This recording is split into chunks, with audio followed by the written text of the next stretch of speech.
Hello and welcome to my channel.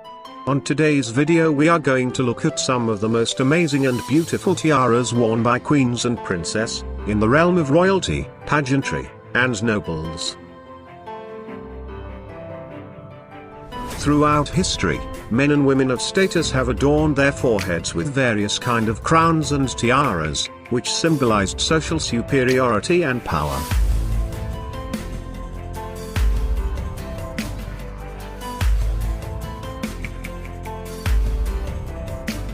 The fashion of wearing precious tiaras has fluctuated with history and gone in tandem with society's appetite for egalitarianism or elitism, but it has not vanished.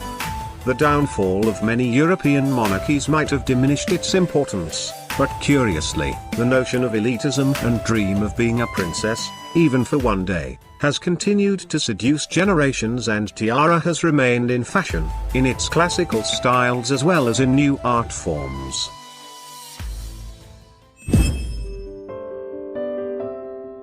Most royal watchers instantly recognized the glittering diadem as Queen Mary's lover's knot tiara, often shortened to the lover's knot. The lover's knot tiara was commissioned for Queen Mary in 1913 from Britain's House of Garrett. It consists of diamonds and a collection of 19 hanging pearls, all set in silver and gold. Later it was handed down to Queen Elizabeth. She then eventually gave it to her daughter-in-law, Princess Diana. It was through Diana that lover's knot became one of the most recognizable pieces of jewelry belonging to the British royal family. She famously paired it with a white, pearl-encrusted Catherine Walker ensemble while visiting Hong Kong in 1989. Upon her divorce from Prince Charles, the tiara was returned to Queen Elizabeth as part of the divorce deal. Kate Middleton didn't wear the lover's knot tiara for the first few years of her royal tenure. On her wedding day, Kate Middleton wore the Cartier halo tiara. Then, for other formal occasions, most notably at the state dinner for Chinese President Xi Jinping, she donned the lotus flower tiara. However, in December 2015, she wore the lover's knot for that year's diplomatic reception. Immediately, comparisons to Diana were made. Since then, it's become the Duchess's formal headwear of choice. Ninth on the list is the Marie Threes, Duchesse d'Angoulême Emerald and Diamond Tiara. The tiara, which was designed and executed by the French royal jewelers Everard and Frederic Baptiste in 1819, was a masterpiece of the French jewelry craftsmanship of the early 19th century. The design of the tiara was a symmetrical design of scrolling foliage, mounted with over 1,000 diamonds set in silver, and 40 emeralds set in gold. The silver and gold lines of the settings are clearly visible in the photograph of the tiara. The tiara survived the French Revolution and was hidden away together with other royal treasure. Eventually the tiara was sold in an auction to an English aristocrat. It was on display at the Albert and Victoria Museums for several years until the owner of the celebrated tiara successfully negotiated a deal with the Louvre Museum that brought him the returns he expected. Thus the emerald and diamond tiara of the Duchesse d'Angoulême, Marie Threes Charlotte, the only child of Louis XVI and Marie Antoinette to survive the French Revolution, finally became the property of the Louvre Museum, where it is displayed today. Eighth on the list is the Lynn Aquamarine Tiara. A tiara that comes to us courtesy of the Belgian noble house of Lynn. The Lynn family have held their titles for centuries, but this tiara is a thoroughly modern addition to the extended family's jewel collection. In 2009, Prince Edoardo Lynn della Tremoille married Italian actress Isabella Orsini. This beautiful diamond and aquamarine tiara was made for the occasion. The sparkler, which was created by Hollemans, features a large central aquamarine bookended by smaller aquamarines. And, because this is a Lynn tiara after all, the piece also incorporates diamond scriptures as a major feature of the design. Isabella also wore aquamarine earrings, to coordinate with the diadem. The universal themes of nature, strength, beauty, femininity and unity. The Mwawad Miss Universe Tiara 2019 begun life like this, as inspiration. The designers was asked of crafting the extraordinary tiara embracing the values of the Miss Universe, and translate them to diamond-studded crown, that represent ambition, diversity, community, and beauty.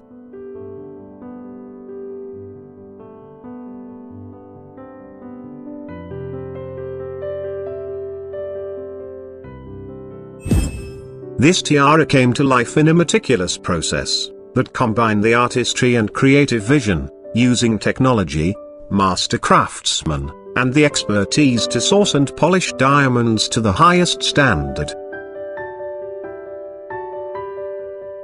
The tiara's name, The Power of Unity, is meant to celebrate a women for being complex, diverse, unapologetically ambitious, and strong. The interconnected line motifs are meant to represent the community of women from around the world whose band unite them, and reminds us that we are stronger than apart. Sixth on the list is this beautiful emerald tiara from the collection of Princess Katharina Henkel von Donsmarck in the 1900s. I think it is difficult to exaggerate the importance of this emeralds. This is undoubtedly the greatest raw of original fabulous stones, 11 of them perfectly match. And what is extraordinary, is that, if you want to describe it to somebody, what color the great emerald is, you would point at these stones. They are like green berries, it's what is known as the old mine material. The emeralds itself is absolutely remarkable. It is estimated the weight to be well over 500 carats, which is a huge amount. They would have been mined in Colombia, probably in the 16th century, and they would have been traded with India. The emeralds are typical of a way of wearing emeralds in India in the 17th century, cutting them in a way of almost rolled pebbled beads, and characters will be drilled along the main axis, with this rather thick drill holes. So, one can easily imagine that this could worn around the neck by a Maharaja or a prince. And then, subsequently finding its way into France in the turn of the 19th century. There's really no period in European history where jewelry was more glamorous and more abundant than the better part of end of the 19th century. Prince Guido Henkel von Donsmarck was at that time the richest man in Germany and one of the richest men in Europe. In 1887 he married a Russian aristocrat, Katharina Sleptsov, and this tiara was commissioned for her as a gift. Donsmarck commissioned this tiara from Chormy. The design of the tiara, the base of the tiara, is typical of the late 19th century. Very delicate garden forms set in diamonds and studded with this large cushion pale yellow diamond, which contrast perfectly with the emeralds. Fifth on the list is the Queen Alexandra's Kokoshnik tiara. There are so many reasons to love Queen Alexandra's Kokoshnik. It's an utterly classic tiara from a design perspective. It's a literal wall of diamonds. It has a fascinating Romanov-related backstory.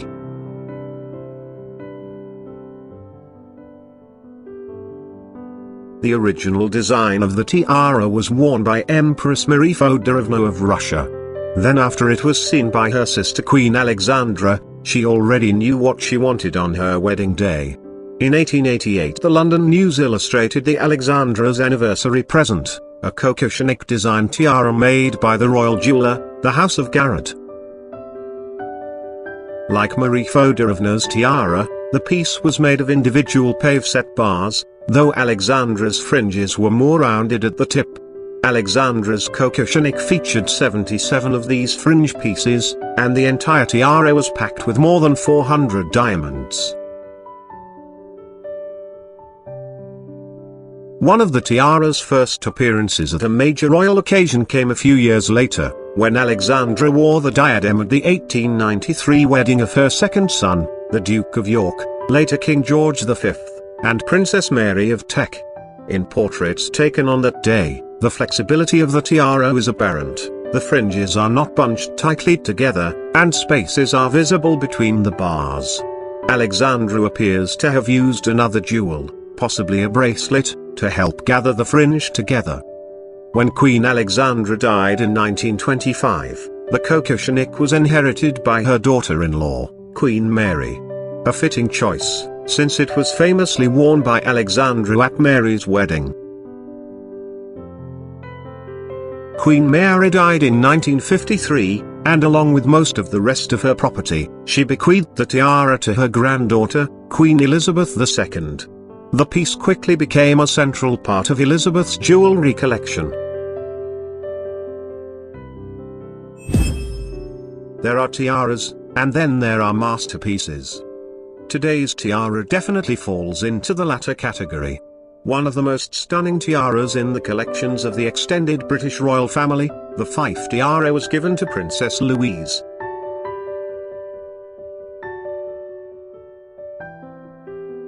Princess Louise is the granddaughter of Queen Victoria, and she was the eldest daughter and third child of Albert Edward, Prince of Wales, and Princess Alexandra, who later became Edward VII and Queen Alexandra. The Fife tiara is made on an extremely intricate and delicate frameworks, and it contains diamonds ranging in weight from 1 to 10 carats. It was made in 5 pieces, and almost like one now. The tiara is extraordinary in its construction: silver in the front, gold in the back, and all of the 200 carats of diamonds, beautifully cut, while being presented in the thinness framework. But what really extraordinary is the tiny pivots in which the pear-shaped diamonds are presented, and they would have caught the light. When Louise Duchess of Fife worn it, it would be an extremely beautiful to behold. Third on the list is the Brazilian aquamarine tiara. Most of the sparkling tiaras worn by Queen Elizabeth II of the United Kingdom were legacies from queens and princesses past, but a few of them have been hand-picked or commissioned by the Queen herself. Today's tiara, the Brazilian aquamarine, was ordered by the Queen as a part of an evolving parure of jewels. The Brazilian aquamarine parure didn't start with a tiara, it began with a necklace and a pair of earrings. These diamond and aquamarine pieces were presented to the Queen in 1953 by the Brazilian president as a coronation gift on behalf of the people of Brazil. By 1957, the Queen had also commissioned Garrett to make a tiara to match the aquamarine demi parure. The tiara featured an elaborate diamonds and aquamarine band base, with 3 aquamarine and diamond elements placed at intervals. The Queen has worn the tiara fairly consistently since its overhaul, even though it's now one of the tallest and most imposing diadems in her collection. The last time we saw her wear the tiara in public was during the Commonwealth Heads of Government meeting in Australia in October 2011.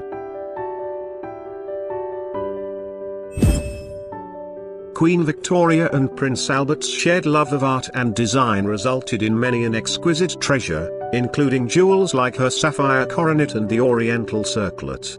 "Albert has such taste and arranges everything for me about my jewels," Victoria wrote. This Gothic-inspired emerald and diamond tiara is another example, a piece personally designed by Prince Albert and commissioned in 1845 from the London jeweller Joseph Kitching for £1,150. The tiara, nearly a full circlet in shape, has a base of cushion-shaped diamonds and step-cut emeralds topped by a graduated row of 19 inverted pear-shaped emeralds. The largest emerald weighs in at 15 carats.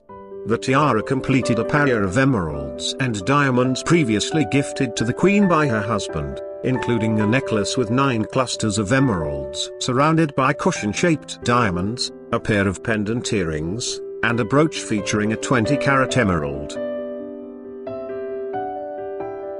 Queen Victoria was thrilled with her emerald tiara gift, referring to it as a lovely diadem of diamonds and emeralds designed by my beloved Albert, and writing of her husband's wonderful taste in her journal.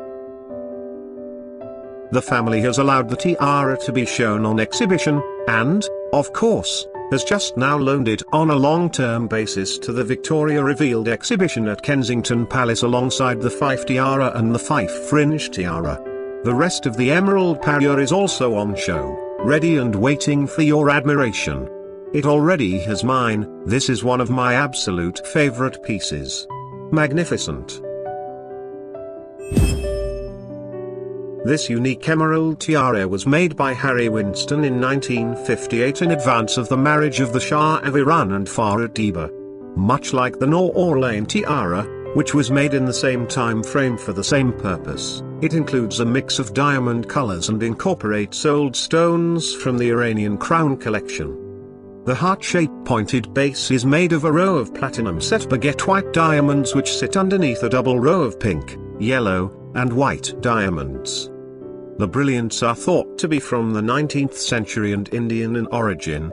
The largest two are 15 carats apiece.